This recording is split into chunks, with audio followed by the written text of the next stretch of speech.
छत्तीसगढ़ के जम्मो खबर, किसिम किसिम के मनोरंजक कार्यक्रम और लाइव डिजिटल टीवी देखे बर हमार यूट्यूब चैनल न्यूज़ 36 लाइव ला सब्सक्राइब करो और बेल आइकन ला दबाओ। जय जोहार।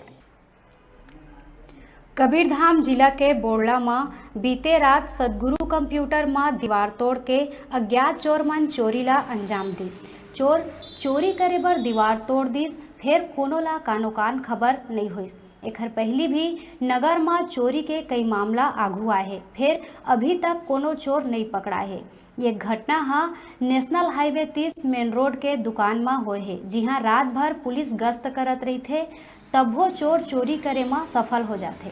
बोड़ला थाना प्रभारी के बताए अनुसार शिकायतकर्ता दुकानदार हा दुकान ले 4 नग स्मार्टफोन, 6 नग कीपैड फोन और कुछ मोबाइल एसेसरीज के चोरी होए के शिकायत दर्ज करे है, जेकर कुल कीमत 49,000 आकलन करे गए है।